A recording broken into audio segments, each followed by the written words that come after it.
Quand on parle de jeu de foot, le premier nom qui nous vient à l'esprit c'est FIFA. PES. Alors Mélo, pour une fois que j'ai une vidéo rien que pour moi, tu vas pas commencer à venir hein? C'est ce que j'en pense. Je vais me gêner, tiens. Peut-être, mais je vais bien te faire souffrir. Cause toujours. Allez. Reprends, mon cher.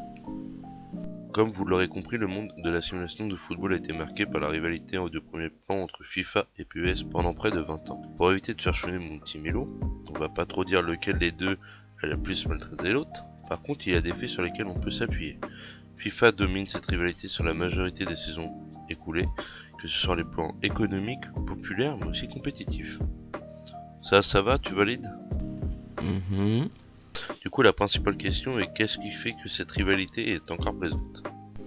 Perdu, m'en dira. La principale question, c'est est-ce que cette rivalité est la seule chose à retenir de ces décennies de simulation de football écoulées? Tu vas vraiment chercher à me contre... mais c'est vrai que c'est pas con ça comme question. T'as vu ça? Je suis pas là que pour te contredire, tu vois.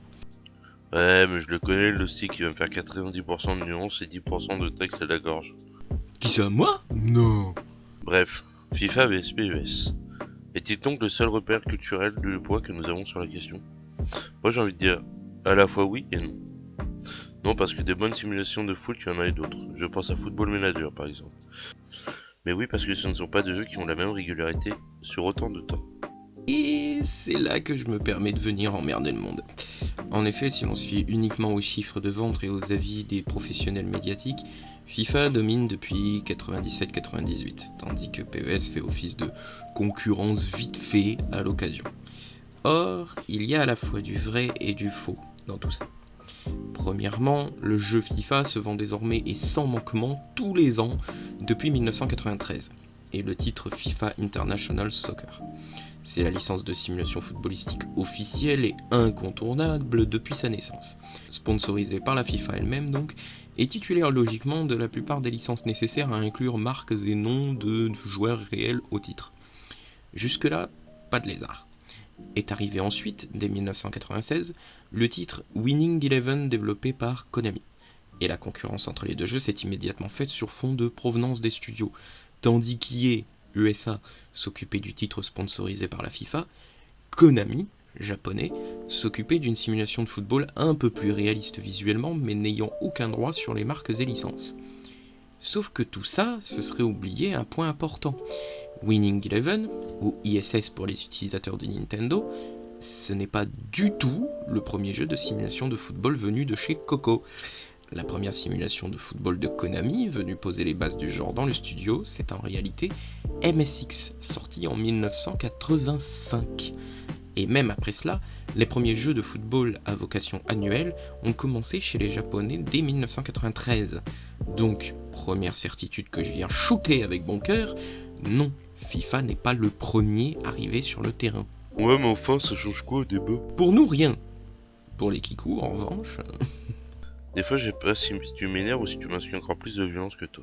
Quoi qu'il en soit, il s'agit ensuite de jeter un œil à ce qui s'est fait d'autres comme jeux au fil des années et qui ont rencontré du succès à long terme auprès des joueurs. C'est important ça quand même. Et à notre petite surprise, nous qui sommes tous nés après les années 90, nos recherches rapides nous ont mis sur la piste de Football Manager dont les premiers opus datent de 1980 et est né sur des machines qui n'avaient rien à voir avec les consoles de jeux que nous utilisons à l'heure actuelle. Comment était-il faisable? Eh bien c'est simple, bien qu'étant une simulation de football, il ne s'agissait pas d'un jeu de football comme on le connaît aujourd'hui, mais bien un jeu de management inspiré d'un jeu de plateau lui-même inventé par son créateur Kevin Thompson. On y retrouve d'ailleurs certaines mécaniques venues inspirer les fameux modes carrière et Ligue des Masters des deux rivaux cités plus tôt. Et comme d'autres titres un peu plus récents et somme toute assez différents des simulations classiques, on retrouve le Mario Striker, Inazuma Eleven totalement exclusif à Nintendo, beaucoup plus récent. Maintenant que ce bref tour d'horizon est fait, revenons à nos moutons, les simulations de football. Qu'est-ce qui leur arrive? Qu'est-ce que c'est que ces pataquèques? Première chose à savoir, FIFA, le jeu FIFA, abandonnera son nom dès 2024 pour laisser place au nom eSports Football Club, tandis que la FIFA se réserve le droit de se faire développer son propre jeu estampillé FIFA à l'avenir. Deuxième chose à savoir, Pro Evolution Soccer est devenu eFootball PES depuis quelques saisons maintenant et agrémenté d'une formule de free-to-play. Troisième chose à savoir, Il semblerait, selon les rumeurs autour du sujet, qu'une sérieuse concurrence à eFootball et eSports FC soit en préparation. Mais qu'ont-ils fait ou manqué pour en arriver là? Je sais pas trop. Qu'est-ce qu'il y a, Bandira?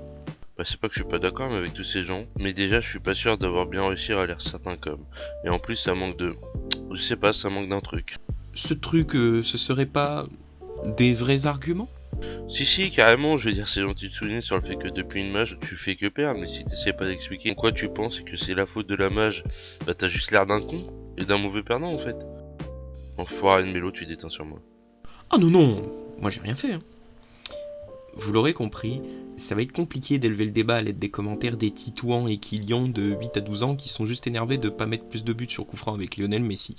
Donc, on va se baser sur nos expériences personnelles et de la documentation avec un gros effort pour essayer de rester objectif. Déjà, les choses avaient commencé à partir en sucette dès le début, lorsque la FIFA et EA se sont mis d'accord pour rendre exclusif au titre FIFA la plupart des licences de compétitions et de clubs, rendant impossible ou du moins très compliqué à Konami le projet de rendre ces jeux réalistes en tout point. Au fil des saisons, certaines licences ont pu se monnayer du côté de chez Konami, mais il s'agissait d'investissements et donc de dépenses dont il se serait bien passé, pour mieux se concentrer sur le développement des jeux. Et donc, là où Electronic Arts a commencé à se reposer sur des exclusivités ainsi acquises et à ne plus trop donner d'importance à l'amélioration de leurs jeux, Konami a tenté de mettre leurs efforts dans tous les domaines, et ce, à perte. Avec le recul, peut-être aurait-il mieux fait de créer leur propre lore footballistique, leur propre réalité alternative du football, plutôt que de dépenser temps et argent à essayer de reprendre à Electronic Arts ce qu'ils avaient littéralement pris en otage. Résultat, les joueurs FIFA étaient déçus certaines années de payer au prix fort un jeu qui ressemblait à tout point à l'opus précédent, tandis que ceux de PS priaient pour que la nouvelle opus ne soit pas un échec comme il pouvait être 50% du temps. Par exemple, vous voyez une différence entre FIFA 11 et FIFA 12 ? Vous aimerez bien. Maintenant, voyez-vous une différence entre PS 14 et PS 15 ? Oula, la décharge. Voilà exactement où se situe le cœur du problème pour l'un et l'autre. Le modèle économique de ces jeux devrait être radicalement différent pour leur bien, mais comme ils sont concurrents et qu'ils concurrence est basée sur des stratégies malsaines, ce sont des jeux malades. Des jeux à succès voués à se casser la gueule régulièrement.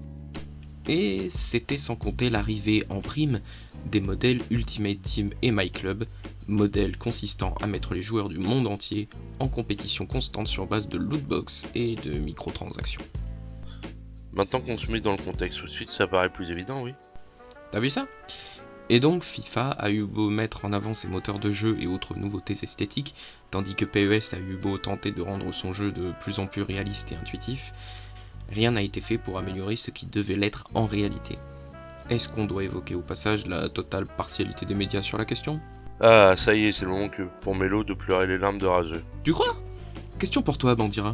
A ton avis, entre la FIFA d'un côté et le studio japonais qu'est Konami de l'autre, lequel des deux a le plus de chances de se faire mousser dans les médias européens et américains ? Il en a plus de chance, mais ça veut dire que c'est le cas. Tu mens. Bon, laisse-moi kiffer mon FIFA. Ah bah c'est pas comme si qui que ce soit avait cherché à t'en empêcher. Et oui, dans le jargon, on appelle ça de la concurrence déloyale quand un acteur du marché achète les critiques et les droits surtout et n'importe quoi juste pour freiner la concurrence. Dans une vidéo précédente, on évoquait le duel Sony-Microsoft et même si la tentation d'accuser Sony de concurrence déloyale était grande, ça aurait été d'une profonde mauvaise foi puisque Microsoft s'est pleinement répliqué sur d'autres terrains.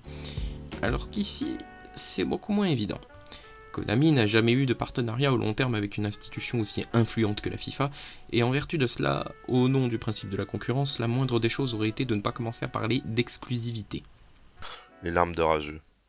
Je l'admets volontiers. Moi qui ai su apprécier les deux licences, j'ai toujours été affreusement frustré de voir PES être littéralement ralenti dans son évolution par ce système d'exclusivité qui suffisait à convaincre beaucoup de joueurs hésitants. Mais encore une fois, j'estime également que c'était à Konami de s'adapter à ça pour le mieux et la postérité plutôt que d'insister. Alors ça, vous m'excuserez tout, mais il y a de la PES à distribuer là. That's my boy! Vas-y garçon, c'est ton moment! Comment ça, FIFA est plus réaliste visuellement que PS? Autant j'adore FIFA et clairement manette en main. PS, moi je n'aime pas, mais c'est à tort de rire d'oser dire que ça là. C'est plus réaliste que ça. Tenez là pour vous montrer vos immenses conneries, on vous cale des vraies images de la vraie réalité, histoire que vous répétiez ça sans trembler de genoux pour voir C'est plus de la mauvaise foi à ce niveau, c'est du Dobby qui se claque la tête sur une commode sur 20. Et de l'autre côté, comment ça PES est plus jouable que FIFA? Alors ok, on est d'accord, je vais le dire pour pas laisser le mélo faire un AVC. FIFA c'est du gameplay arcade d'année en année, tandis que PES c'est la simulation réaliste qui essaie de survivre. Mais dans les deux cas, ça veut pas dire que c'est plus jouable l'un que l'autre. Excusez-moi, mais quand je ne pas enroulé à 40 mètres sur l'un jeu comme sur l'autre, je m'attends à voir le plus facilement cadré par tel ou tel joueur, certes, mais pas à ce qu'elle passe à côté, au contraire, ou finit sur lucarne, systématiquement. Excusez-moi de penser que c'est pas parce qu'un joueur est fort qu'il peut dribbler 10 défenseurs tranquilles juste en enchaînant les roulettes. Moi j'aime bien faire ça. Excusez-moi de penser que c'est pas parce que l'un contrôle Messi et l'autre contrôle Germain, en même temps Germain, qu'il faut absolument que Messi plante 100% de ses frappes et que Germain se loupe à chaque fois malgré le but ouvert.